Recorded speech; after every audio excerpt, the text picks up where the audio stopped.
Basically, I want to do a video about my day today and how I think as people we have forgotten or kind of forgotten about everything that's going on that happened in 2020. And I was literally sitting outside today waiting to take care of business so I'll have somewhere to be tonight. But just the contrasts are so different. When I was outside with people and everybody's just going about their lives like they're pretending like nothing's happening. And it felt very strange. It's like people, I mean, I get life is good and all this other stuff. I think we tend to forget the real issue at hand. And everywhere I look, people were just in their own world, which I understand because it's social distancing, but I was coming up with a term for what I was trying to say.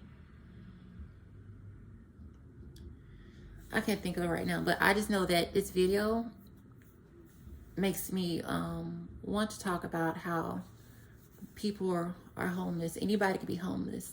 I'm technically dealing with that right now.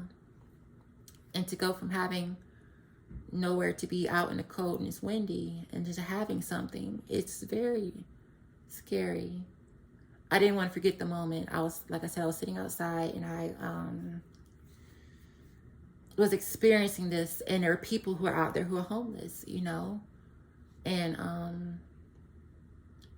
I had my belongings, whatever I could salvage with me, because I was put through a process of eviction through retaliation. I don't want to really talk about it, but somebody evicted me from calling the police on them from being, they were domestically abusing me, and they went the next day and put an eviction out on me. That's not fair. And the entire time I was sitting there, I was really irritated because people wouldn't bother to ask you, are you okay? But they would come into your space, mind you, social distancing. We're outside, nobody's social distancing. So it'd be all in your space laughing and talking. And I looked like maybe I didn't want to be bothered. I get that. Yet at the same time, why would you ask me, am I okay? Versus you just coming to my space and making lots of laughter and noise and talking and just not respecting my space. And it bothered me because there were homeless people out there in my state. Well, where I was born or whatever. But just to realize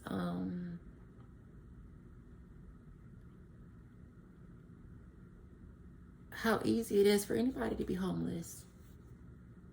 And people just act like nothing. And it's like anybody can become homeless. Be out there in the streets. Nobody cares about you. But it's like people are asleep to that. And they're just going out living their lives like nothing's going on. And my thing is, this is not over with. Mother Nature is doing what she has to do. I'm sorry, that's my food. Mother Nature is doing what she has to do. And I was hungry. Like, it was just crazy. We have to work on change these things for people because it's not right how we just ignore the reality of life, you know. And I thank God for blessing me and continue to bless me, keep his hand on me, you know, because it's not fair that people are being evicted and Your food here. Oh, thank you so much. Here I come.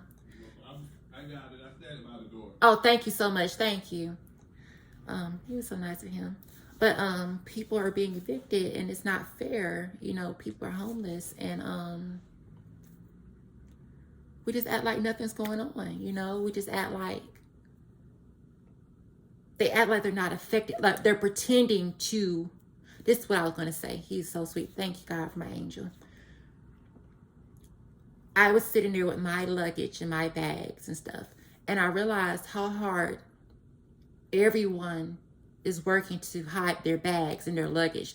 They're trying to work so hard and pretend like nothing's happening just to be able to fake it and to hide their baggage. But some people can't hide their baggage. They don't have the means to hide their baggage. So it's very, it's humiliating. I would say it's a humiliating experience to sit there and to have people all around you and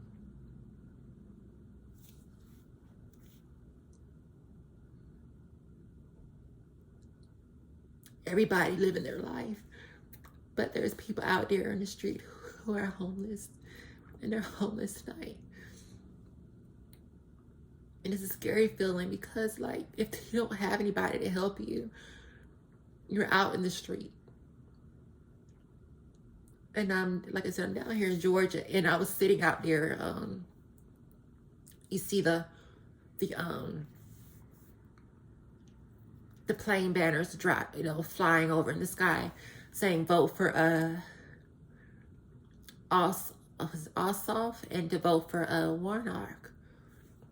Today is the 5th, and it's the elections and stuff, but there's people who can't even afford to go vote.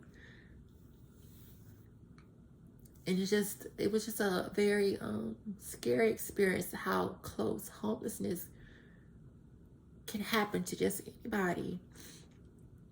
And how we have to do more than just pretend to try to fake it till we make it. Or I don't even like that word, fake it till you make it, because it's not, you can't fake anything to make anything. What I'm saying is, people work so hard to hide their baggage, which means they have a place to hide their baggage, their shelter. And some people, it doesn't matter. They can't fake it. You can't fake what you don't have. When you don't have, you don't have. And the line between being able to hide or mask your pain or mask your baggage is a very thin one that everybody does not have the privilege to do. Some people, they live in a matrix and they hide their baggage well. Some people live in a matrix and the matrix does them wrong because of other people, and they don't have any choice of hiding their baggage. Their baggage is public for everybody to look at and for everybody to ridicule. So I wanted to make this video because I was just sitting there and I was waiting for my next destination. But there was times I didn't know what time I'd be ready, so I'm just sitting out there, excuse me, with my mask on. People are exposed to stuff, it's just, I was out in the open, I was out in nature, but it's just the amount of people. I guess they're sad. I don't know if they're sad or they're just trying to overcompensate, but I've heard this before, and I'm starting to see this now. You can be out in public with millions of people and feel so lonely. And as I was getting irritated just by people just coming into my space and not really understanding my plight or what I'm going through, people playing their music real loud and, has cursing in it and all this other stuff. And right as I was getting into that feeling of just feeling alienated and not feeling connected to people and feeling irritated by them, God sent a spider my way. It jumped into my luggage. And me and that spider reconnected. When the wind was blowing, I made sure I covered up because it was cold. It was cold and windy. And by the end of our interaction, the spider was so cool with me. Like, it didn't want to jump into my hand, which I understand. But I grabbed a little leaf and it crawled onto the leaf. And then it knew to get on the leaf. And then I put the leaf in a shaded place so the wind wouldn't blow him around because he's so small. But now I'm starting to realize I love nature and I love insects. God sends me insects to comfort me, and they're so intelligent. And I realize I have an affinity for insects. I love spiders, ladybugs. I like panda bears too. Those are, animals, big animals. Yet at that time when I felt so lonely, Mother Nature, she's always there. She's always there. And she sent her spider. Normally it's jumping spiders that come out. They're curious and they look at me. But this is a different type of spider. It's a little small one. But I thank God because they're so intelligent and they're so friendly, and almost to their detriment because people are willing to hurt them and take their little lives. But I'm realizing that It's not all about humans. It's about Mother Nature and what she wants us to be and how we need to commune with her creatures. So just to make a long story short, that feeling of alienation and feeling annoyed and feeling scared and lost, and there was no human around that could make me feel good because they didn't even, they didn't even, I guess because I was just so shut off, they knew not to approach me. But at the same time, they were in my space.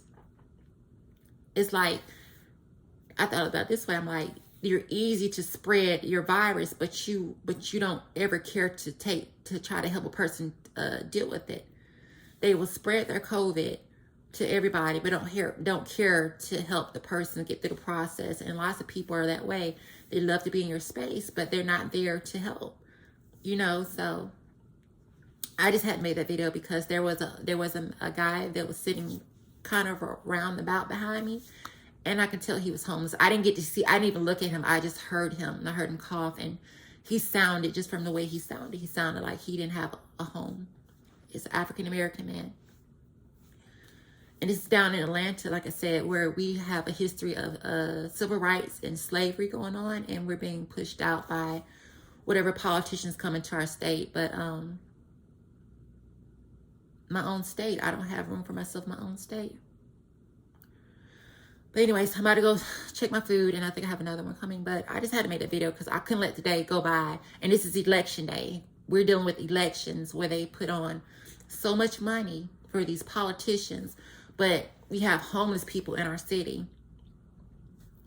But anywho, I just had to make that video because I couldn't let that go. I'm gonna start trying to make videos about just different things I like, and how God shows me stuff, and how we have to fix this earth. We have to fix ourselves, and it's not all about humans. I feel like that's why we're going to go extinct, because we're so conceited. We're all trying to run that mill to hide our baggage, but it's plain as day. You can feel the energy. Even you don't assume that a person is homeless. If you just look at the scenery, every moment that you sit has a hidden truth. And if a lot of people don't care to find the hidden truth, but every moment in scenery in life, every second of day, every second of life has a hidden truth. And when you tap into that hidden truth, you know the alls of all people in that time frame. You start seeing the people who are so desperate to hide their baggage that they ignore others whose baggage is public and to be ridiculed. But anywho, let me turn this off. I have to go, but not that I have to go. I want to make this video because it's very important to me. But I thank you for listening. Bye-bye.